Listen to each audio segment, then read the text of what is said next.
வணக்கம். நான் டாக்டர் ஸ்ரீனிவாசன், எலும்பு மூட்டு அறுவை சிகிச்சை நிபுணர், ஸ்ரீனிவாசா மருத்துவமனை, நாகர்கோவில். இன்றைக்குள்ள வீடியோவில் உங்களுக்கு மூட்டு தேய்மானம் எதனால் ஏற்படுது, அதுக்குள்ள காரணங்கள் என்ன அப்படிங்கிறத சொல்ல போகிறேன். மூட்டு தேய்மானங்கிறது பார்த்திங்கன்னா உலக அளவில் பெரிய பிரச்சனையாக எல்லாருக்குமே 40-50 வயசுக்கு அப்புறம் எல்லாருக்குமே வருது. கிட்டத்தட்ட சொல்ல போனோம்னா ஒரு 45லேருந்து 50% ஆளுகளுக்கு மூட்டு தேய்மானங்கிற பிரச்சனை கண்டிப்பாக வாழ்நாளில் ஒரு முறையாவது ஏற்பட்டு மூட்டு வலினால் அவதிப்படுறாங்க. அதனால் இது ரொம்ப நம்ம வீட்டில் எல்லாருக்குமே வரக்கூடிய அளவுக்கு ஒரு காமனான பிரச்சனை. இப்போ ஏன் இந்த மாதிரி மூட்டு தேயுது அப்படின்னு பார்த்தீங்கன்னா ஒரு சில காரணங்கள் முக்கியமாக நம்ம சொல்லலாம். அதில் முதலாவதுன்னு எடுத்துக்கிட்டோம்னா வயசு. ஸோ நம்ம வயசு சின்ன வயசில் இருக்கக்கூடிய அந்த மூட்டினுடைய இளமையான அந்த குருத்தெலும்பு நாள் ஆக ஆக தேய்மானம் அடைஞ்சு ஒரு 40, 45, 50ன்னு வரும்போது அதனுடைய தேய்மானங்கள் அது ஏற்பட்டு இப்போ நமக்கு வலியை உண்டாக்குது. ரெண்டாவது ஒரு காரணம், முக்கியமான காரணம்னு எடுத்துக்கிட்டோம்னா உடல் பருமன். ஸோ உடல் பருமன் அதிகமாக இருக்கவங்களுக்கு அந்த மூட்டு நமக்கு அதிகமான எடையை தாங்க முடியாமல் போக போக நாளடைவில் அது தேய்மானமாக மாறக்கூடிய காரணங்கள் ஏற்படுது. மூன்றாவது ஒரு காரணம் ஏற்பட்டால் மூட்டினுடைய ஏற்பட்ட சில எலும்பு முறிவுகளோ, சதை முறிவுகளோ, லிகமெண்ட் ப்ராப்ளமோ அந்த மாதிரி ஏதாவது ஒரு சில முறிவுகள் ஏற்படும் போது நமக்கு அந்த மாதிரி ஒரு தேய்மானத்துக்குரிய சூழ்நிலை உருவாகுது.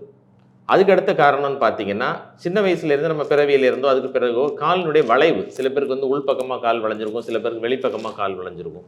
அந்த மாதிரி உள்ள வளைவுகள் இருக்கும்போது நாளடைவில் அந்த வளைந்த கால்கள் ஈஸியாக தேய்மானம் அடைகிறதுக்கு வாய்ப்பு இருக்குது.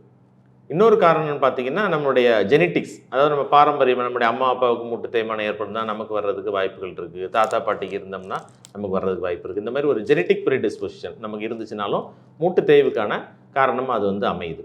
ஸோ இது மாதிரி உள்ள காரணங்கள்னால தான் நமக்கு மூட்டு தேய்மானம் ஏற்படுது. நம்மளுடைய மூட்டு பகுதி அப்படின்னு பார்த்தோம்னா அது மேலே ஒரு தொடை எலும்பு அப்படிங்கிற ஒரு பகுதி இருக்குது, ஃபீமர் அப்படின்னு சொல்லுவாங்க. அது கீழே டிபியா அப்படிங்கிற ஒரு கால் எலும்பு இருக்குது.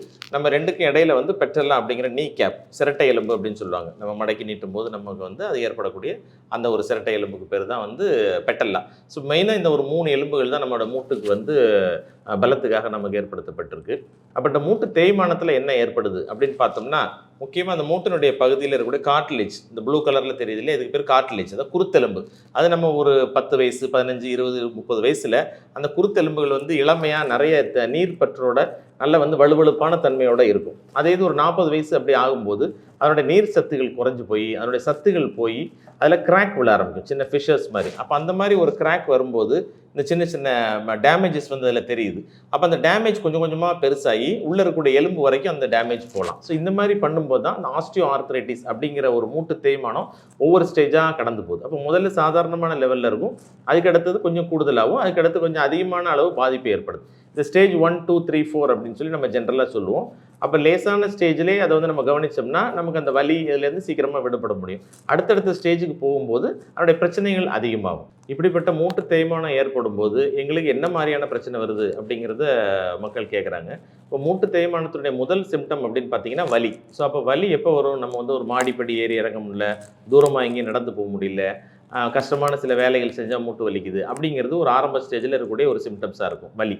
இப்போ வலிக்கு அப்புறம் என்ன வருதுன்னா சில பேருக்கு வீக்கம், நீர் போடும், கால் நடந்தோம்னா வீங்கும், மாடிப்படி ஏறி இறங்கினா வீங்கும், அந்த மாதிரி உள்ள வீக்கங்கள் ஏற்படுது. அது ஒரு சிம்டம், ஸ்வெல்லிங். மூன்றாவது பார்த்தீங்கன்னா நம்ம அழுத்தி பார்த்தோம்னாலோ கால்லையோ மூட்டினுடைய உள்பகுதியிலையோ ஜாயிண்ட் டெண்டர்னஸ், அதாவது ஜாயிண்ட் மூலமாக இருக்கக்கூடிய வலி ஏற்படுது. இது ஒரு வகையான சிம்டம். அடுத்தது பார்த்தோம்னா காலை மடக்கிறதுக்கோ நீட்டுறதுக்கோ மூமெண்ட்ஸ், நம்ம ஃப்ரீயாக காலை என்ன செய்ய முடியாது, மடக்கி நீட்ட முடியாது. ஸோ அந்த மாதிரி இருக்கக்கூடிய ஸ்டிஃப்னஸ் ஏற்படுது.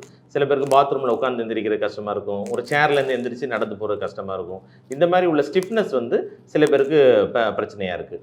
ஒரு சில பேருக்கு பார்த்தீங்கன்னா நமக்கு ஒரு கொஞ்ச நாள் நல்ல தூரம் நடப்பாங்க, 2 கிலோமீட்டர் 3 கிலோமீட்டர்னு. இப்போ டாக்டர் எங்களால் ஒரு 1/2 கிலோமீட்டர் கூட நடக்க முடியல. ஸோ நடக்கக்கூடிய தன்மை குறையுது. நம்ம செய்யக்கூடிய வேலையை நம்ம வலி இல்லாமல் செய்ய முடியாமல் இருக்கலாம்.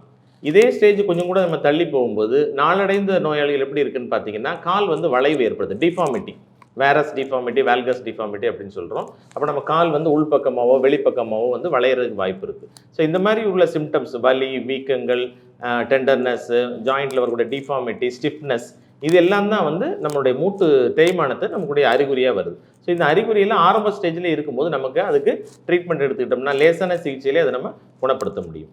ஸோ இந்த மூட்டு தேய்மானத்தினுடைய காரணங்கள் பற்றியோ அதனுடைய ட்ரீட்மெண்ட் பற்றி எந்த சந்தேகம் இருந்தாலும் எங்களை தொடர்பு கொள்ளுங்கள். ஸ்ரீனிவாசா மருத்துவமனையிலேருந்து உங்களுக்கு ஹெல்ப் பண்ணுறதுக்கு தயாராக இருக்கும். நன்றி.